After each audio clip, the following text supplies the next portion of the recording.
Hi everyone, I'm Jack the Rambling Raconteur, and I hope that you're doing well. As we approach April, it is time for one of my all-time favorite booktube events, Sagalong, a time when we dig into and appreciate the incredible literature that was produced in medieval Iceland.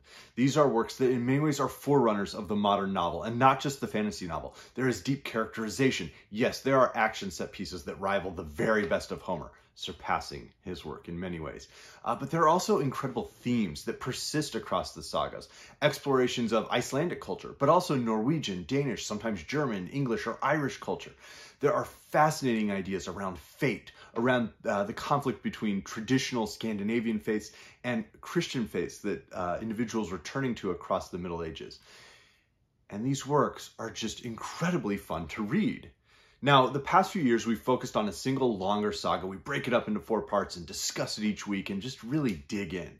And we're going to continue with that as we explore the Saga of Grettir the Strong. And this is one of the later Icelandic sagas. It's written in some ways almost 100 years after some of the major sagas had been produced. 2 years ago, we did Njal's Saga. Last year, it was Egil's Saga. And Grettir the Strong is written in a time where those sagas had already been in existence for a century. And the author is making conscious choices now. Yes, many of these works existed in some oral tradition, often in poetic form, and then would later be redacted, and we have a recension that's in prose as an Icelandic saga. But Grettir the Strong is unique in that not only is there a distance from the events or from the history that is occurring, but there's even a distance of sagas being in existence. And so this is sort of the last of the great Icelandic sagas. And in many ways, it takes those ideas from previous sagas and explores them in new ways. It's a meta saga in some ways. But we are composed at the end of the 14th century. And this is going to be a fascinating struggle about Grettir trying to hold on to the traditional values as Christianity is expanding across his lands. And he's going to see that he struggles to fit in many ways.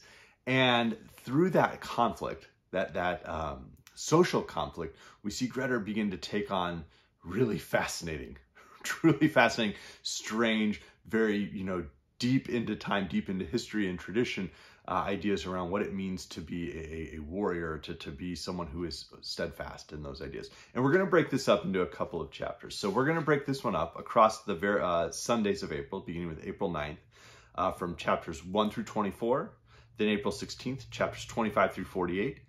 April 23rd will be chapters 49 through 70, and then April 30th, chapters 71 through 95. And I'm very excited for this one. It's going to be a real delight to dig into. But if you've been following, sort of those communal running events that have been going on for a couple of generations now, you notice a lot of them that used to be either a 5K or a 10K race now often offer both a 5K and a 10K option. And you can really enjoy those. So we have a 10K option with the Saga of Grettir the Strong, but we also have a 5K option with the Saga of Hrolf Kraki. And this is another dynamite work. This is a much shorter work, whereas Grettir is about 200, 250 pages. This one is only about 80 pages long. So in some ways, it's even a sprint.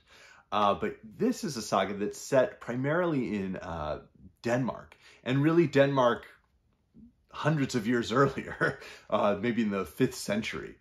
And we have Hrolf, but we also have his greatest warrior, Bodvar Bjarki. And Bodvar Bjarki might have some association with a little-known chap named Beowulf. Bodvar Bjarki is a berserker, the bear warrior. And so it's going to be interesting to explore this work as well. Now, if you're choosing to read Hrolf Kraki, my lineup from this Penguin Classics edition, which is translated by Jesse Byock, is going to run through roughly chapters 1 through 9, then 10 through 17, then 18 through 26, and finally 27 through 34.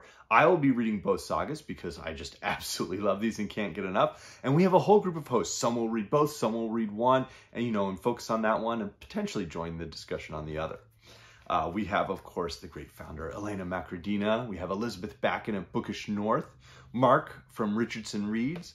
We have Dario from Motley Reads, Scott Danielson. It sounds like even Tilly Shelf will be joining in, but hopefully you will be joining in as well, either through comments, making your own videos, just reading the works and enjoying these. There are many, many Icelandic sagas, but I'm particularly excited for Greta the Strong because I think this is one that deals with sagas in a very interesting way as we've been reading them now for a few years. And I'm also really excited for Hrolf Kraki just because I never hear this one discussed. I actually am not, I haven't read this one yet. And so this is going to be a new saga for me, a new experience, and I'm really looking forward to it. I'm curious to see not only the Beowulf connection, but how does it parallel the Volsunga, which again was an Icelandic saga that is written close to a millennium after it actually occurred. Because that's a work that deals with events from the 5th century of the Common Era, and even in some cases, roughly the reign of Augustus Caesar. So I'm interested to see how Hrolf parallels the Volsunga as well. But pick one, pick both. Please join us. We'll be using the hashtag Sagalong 2023. Have a great one, everyone. Thanks.